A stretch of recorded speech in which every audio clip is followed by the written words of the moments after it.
నన్ను ఇంట్లోంచి వెళ్ళిపోమన్నావు, కానీ అంతకు ముందే నిన్ను వాళ్ళతో సహా పీకేసేనే.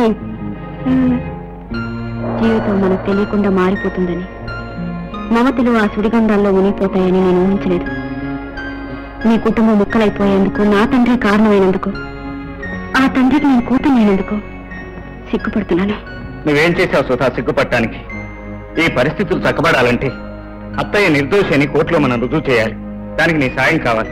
చెప్పండి, ఏం చేయమన్నా చేస్తాను. అత్తయ్య కేసు కోర్టులో రీఓపెన్ చేస్తున్నట్లు మీ నాన్నకు తెలిసేలా చేయి. ఆ ఉక్రోషంలో, ఆ భయంలో ఆయన బయటపడితే కేసుకు కావాల్సిన ఆధారాలు దొరకవచ్చు. అలాగే.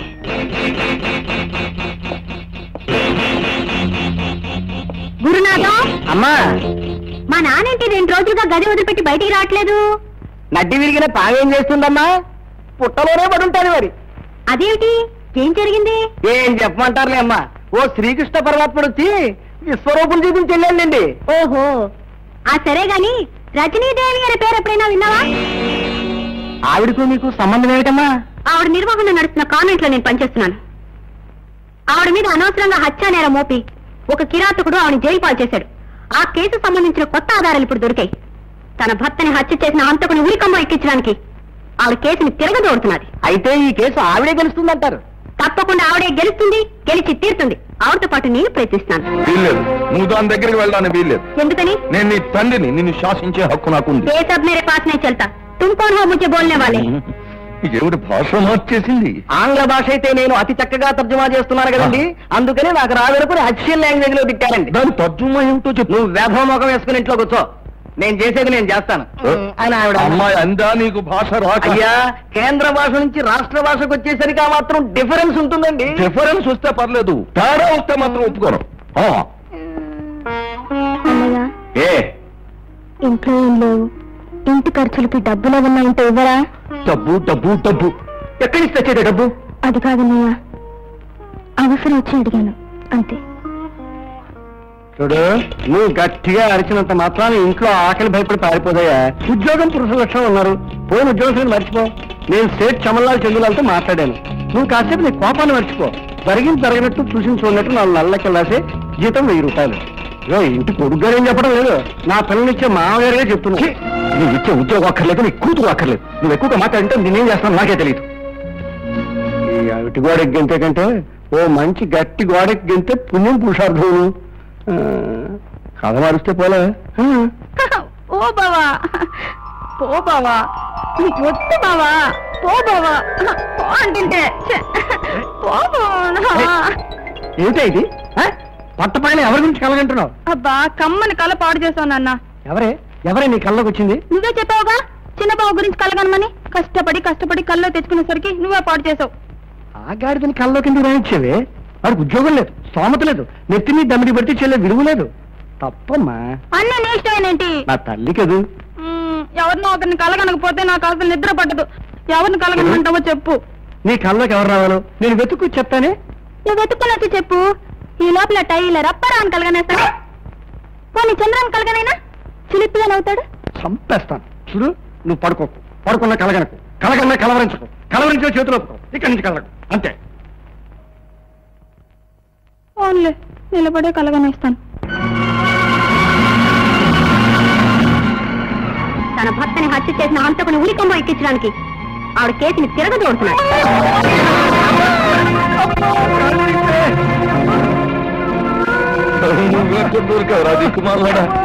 అయ్యో, ఇదేం బాబు, లేనాయనా లే బాబు, లేవా లే. అమ్మ గరుడా, నువ్వా అన్నాళ్ళకి కనిపించావురా? అమ్మ కూడా ఈ నళ్ళు ఏమైపోయారా? అన్నాళ్ళైతే ఏం కానీ సమయానికి కనిపించావురా జటాయులకు. ఏం పర్వాలేదురా, నేనున్నాను, డాక్టర్ ఉన్నారు, నేనున్నాను, ఆసుపత్రులు ఉన్నాయి. పర్వాలేదా?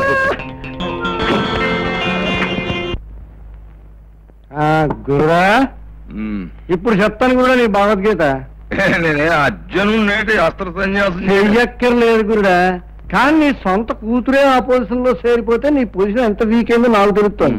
ఏసేంటో నాకు అర్థం కాకుండా మీ ఇద్దరు ఇలా మాట్లాడుకోవడం నాకేం బాగోలేదయా. ఏం లేదా, 10 సంవత్సరాల క్రితం నిన్నెవడు రమ్మన్నాడు అనవసరంగా? సోడాలు తెచ్చానండి లేకపోతే మీకు బాగా ఎక్కేసి ఎవరెవరికి ఏమేం చెప్పాలో తెలియ కూడా చెప్పేస్తుంటే కంట్రోలింగ్ కోసం వచ్చాను. ఇక్కడ అంతా మనోళ్ళే నేనేం చెప్పినా గుండెల్లో దాచుకుంటారు. ఇప్పుడు ఏం చెప్పబోతున్నా 10 ఏళ్ల క్రితం జరిగిపోయిన మద్దన్ని ఇప్పుడు తిరగదోడుతున్నారండి. తోడుకుంటే ఏముందా మజ్జిగ సిలగటండి నేను జడ్జి గారితో మాట్లాడతాను లేదా మంత్రి గారితో మాట్లాడతాను. దువ్వెంతో చచ్చిపోయే పేరుకి దోళం ఎందుకయ్యా? దీనికి అంతరికి కారణం నీ కూతురు ప్రేమించేవాడు కదా, ఆడి కోరలో పీకెత్తే సరే. నాకు పీకేయాలని ఉంది కానీ నేను చెప్తాను దాని విషయం. ఇప్పుడు నీ కూతురు ఇంకోటికి ఇచ్చి పెళ్లి చేసేవనుకో, ఆ కృష్ణమూర్తి గారు కోరలు తీసేసిన పావు అవుతాడు. ఇంకేం చేస్తాడు?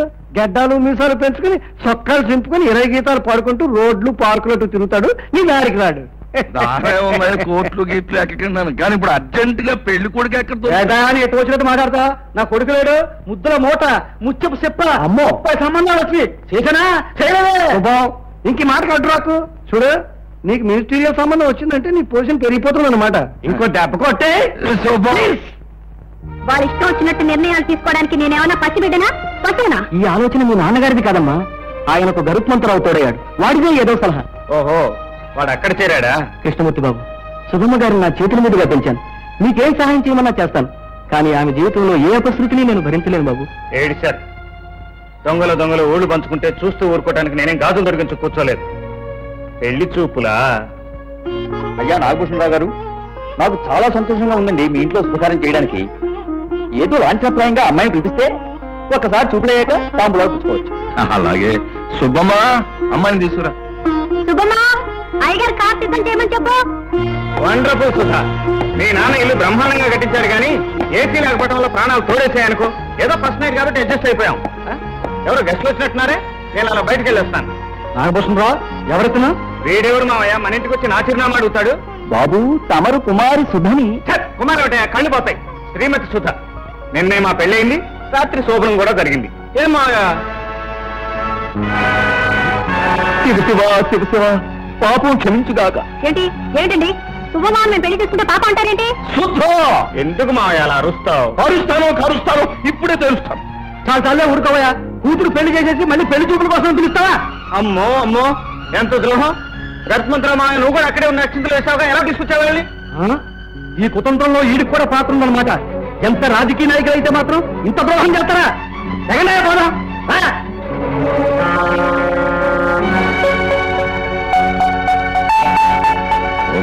కృష్ణమూర్తి, నా పేరులోనే పాముందరా, దాని తోక తొక్కావు కదూ.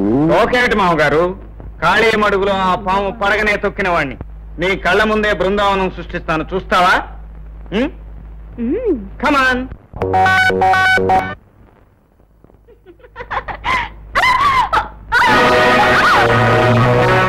ఈ నుంచి వెళ్ళడం అంత సులభం అనుకున్నావా? అటు చూడు.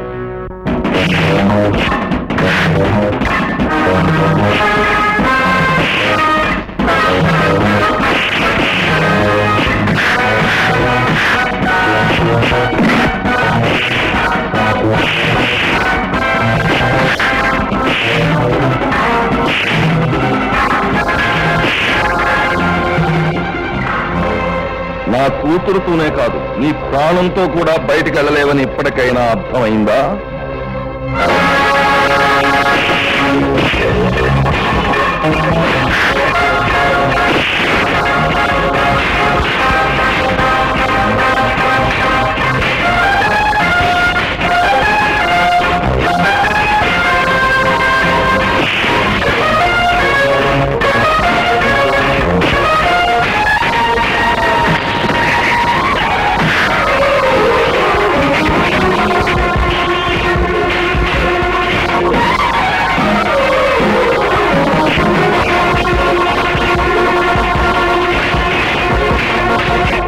పట్టిన గతే వాడికి పడుతుంది. పిచ్చివాడు, నా భర్త నీతిని రక్షించే లాయరు మాత్రమే, కాని నా మేనల్లుడు అవినీతిని ఎదిరించే మొనగాడు. వాడిని ఎదిరించి ఏమీ చేయలేరు, చావటం తప్ప. కోరి ప్రమాదాన్ని తెచ్చుకుంటున్నావు. జీవితం మొదటి నుంచి ప్రమాదాలతో పోటీ పడి నేనే ప్రమాదంగా మారిపోయాను. నాతో పోటీ పడితే నీకే ప్రమాదం. అరుగో వచ్చేశారు. ఆగు సుధా, కుడికాయల లోపల పెట్టిరా అమ్మా. ఎంత ముచ్చటగా ఉన్నారు. చూడటానికి ఈ 2 కళ్ళు చాలటం లేదు. నాకు చాలా సంతోషంగా ఉంది. భూషయ్య, బిడ్డల్ని కనగానే సరిపోదయ్యా. వాళ్ళ ముచ్చట్లు చూడటానికి 1000 నోములు నోచుకోవాలి. ఆ నోములు నేను నోచుకున్నాను, ఆ ముచ్చట్లు నేను చూస్తున్నాను. పాపం, చూడలేని నీ దురదృష్టానికి నా సానుభూతి.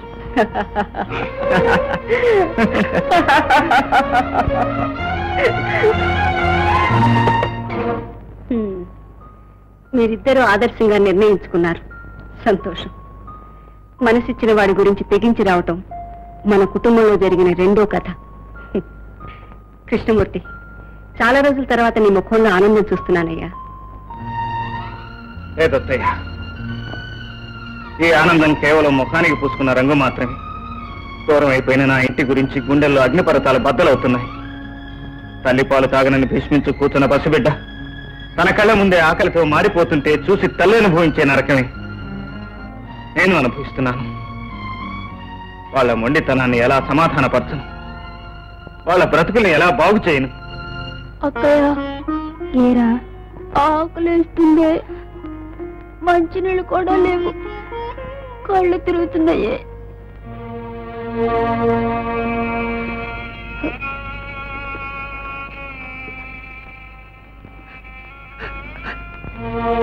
బుజ్జి, టీచర్, ఆకలిగా ఉందా బుజ్జి? లేదు టీచర్, 2 రోజుల నుంచి ఆకలేట్లేదు. బుజ్జి, 2 రోజుల నుంచి ఇంట్లో ఎవరు భోంచేయలేదు టీచర్.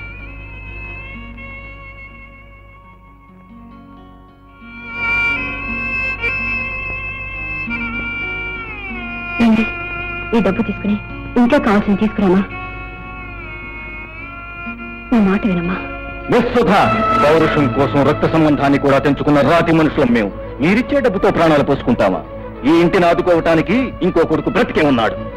కుటుంబం అంతా ఆకలితో మలమలా మాడిపోతున్నారు. వాళ్ళ ఆకలిని నీ పౌరుషం తీరుస్తుందా? ఒక్క మా కుటుంబం ఏమిటి, దేశంలో 64% ఆకలితోనే బతుకుతున్నారు. మిస్టర్ మురారి, మనిషి అన్నాక తాను బ్రతుకుతూ 10 మందిని బ్రతికించుకోవాలి. కానీ మొండితనానికి పౌరుషం అని, చేతకాంతనానికి అభిమానం అని పేర్లు పెట్టుకుని మీరు బ్రతికే వాడిని బ్రతకనివ్వక మీ ఉపన్యాసాలతో ఉద్ధరించాలనుకోవడమే మీ గొప్పతనం అనుకున్నారా? మీరడిగే 1 కోటి సమస్యలకు నేను సమాధానం చెప్పగలను. వాళ్ళ ఆకలికి మీరు సమాధానం చెప్పగలరా? ఇది నా ఇల్లు, వీళ్ళు నా వాళ్ళు. స్తోమత ఉంటే పోషించుకుంటాను కానీ దేశీయుని మాత్రం ఎవరిని యాచించను. తీసుకోండి ఆ డబ్బు. మళ్ళీ మీ చేతుల్లో ఆ డబ్బు చూశానో నరికి పోగులు పెడతాను. జాగ్రత్త.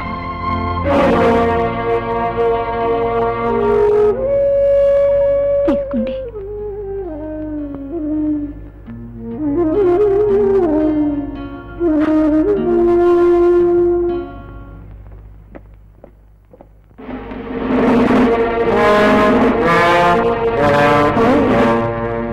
మంది మార్బలంతో వచ్చావన్నమాట.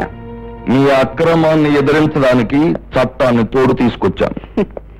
చట్టానికి ఎంత దుర్గతి పట్టింది భూషయ్య. ఎస్ఐ గారు కూర్చోండి. పదినీదేవి గారు, తన కూతురు కుమార్ సుధను మీరు అక్రమంగా నిర్బంధించి ఉంచారని నాగభూషణరావు గారు కేసు పెట్టారు. ఇన్స్పెక్టర్, సుధ ఆయన కూతురని గ్యారంటీ ఏమిటి? కూతురు కాకపోతే కేసు పెట్టవలసిన అవసరం ఆయనకేముంది? అలాగా, అయితే ఆవిడ ఎప్పుడు పుట్టిందో ఆయన చెప్పమానండి. 1960 జనవరి 14 సంక్రాంతి నాడు పుట్టింది. కాదు. అవును, 1960 జనవరి 14 సంక్రాంతి నాడు పుట్టింది. అంటే సుధకి ఇప్పుడు 23 ఏళ్ళు అన్నమాట. అవును, 23 ఏళ్ళు. నిజం? మనసా వాచా కర్మణ నా కూతురికి 23వ సంవత్సరం నడుస్తోంది. ఇక చాలు. ఎస్ఐ గారు, తన కూతురికి మైనారిటీ తీరి మేజర్ అయ్యిందని మనసా వాచా కర్మణ ఈయన 2 సార్లు ఒప్పుకున్నాడు. మేజర్ అయితే మాత్రం వాళ్ళ అమ్మాయిని వాళ్ళ ఇంట్లోంచి దౌర్జన్యంగా తీసుకురావడం నేరం. ఎస్ఐ గారు, నన్ను ఎవరు దౌర్జన్యంగా ఇక్కడ తీసుకురాలేదు. నేను అతను కోరి ఇష్టపడే వచ్చాను. అది ఎక్కడ చెప్పమన్నా చెప్తాను, ఎలా రాసిమన్నా రాసిస్తాను. సుధా! ఎస్ఐ గారు, పూర్వాపరాలు తెలియకుండా ఇలా ఇంటి మీద దాడి చేయటం సభ్యత కాదు. I'm sorry madam. చూడండి మిస్టర్ నాగభూషణరావు గారు, ఇంకెప్పుడు చట్టంతో ఆడుకోకండి, మమ్మల్ని ఇలా అవమానించకండి. రైట్. కృష్ణమూర్తి, అదొక నాయకురాలు నాగమ్మ, దాని చేతిలోనూ ఒక బాలచంద్రుడివి. చూస్తాను, అంతిమ విజయం నాదేనం రుజువు చేస్తాం. అనవసరంగా అరవక మావయ్య. నీ బుద్ధిలాగే నీ ఆరోగ్యం కూడా మంచిది కాదు. అట్టే అరిచావంటే హార్ట్ అటాక్ వచ్చి తప్పుని చేస్తావు. నీ బాడీతో నాకు చాలా పనుంది. నువ్వు ఎంత గింజుకున్నా అంతిమ విజయం నాదే. ఈ మాట నీ నల్ల గుండెల్లో గుర్తుపెట్టుకుని వెళ్ళిపో. వాడు తెలుగులోనే చెప్పాను, నువ్వు నోరెత్తకు. బాలచంద్రుడిని చంపాలంటే ఆయన ఎదిరించి లాభం లేదు గురుడా. బల్లెని తీసుకు పొంచి ఉండాలి, సమయం చూసి వెనకపోటు పొడి చేయాలి. పొడి చేయడానికి ఆడు సామాన్యుడు కాదు, త్రినేత్రుడు. వాడెంత గొప్పవాడైనా ఆడి ప్రాణం వేరే చోట ఉంది. తరతరాలుగా ఈ వీక్ పాయింట్ పట్టుకునే మంచిని మనం చేయిస్తున్నాం గురుడా. అది చెప్పేదేదో అర్థమయ్యేటట్టు చెప్పు. ఈ ప్రపంచంలో వాడికి కావాల్సింది వాడి కుటుంబ సుఖం. తల్లి చెల్లి తమ్ముళ్ళు అంటే వాడికి పంచ ప్రాణాలు. ఆ ఇంటిని వాడు పువ్వులాగే చూసుకుంటాడు. పువ్వులాగే చూసుకుంటాడో ఆకులాగే చూసుకుంటాడో మనకు అనవసరం. ఇప్పుడు మనం చెయ్యాల్సింది ఏంటో చెప్పు. ఆ పువ్వుని రేకులు తీసి నలిపేశాం అనుకో, వాడు కుంగి కృషించి నశించిపోతాడు. అయితే ఇప్పుడు మన చూపడాల్సింది ప్రాణప్రదంగా పెంచుకుంటున్న ఆ బొమ్మరిల్లు మీద మాట అది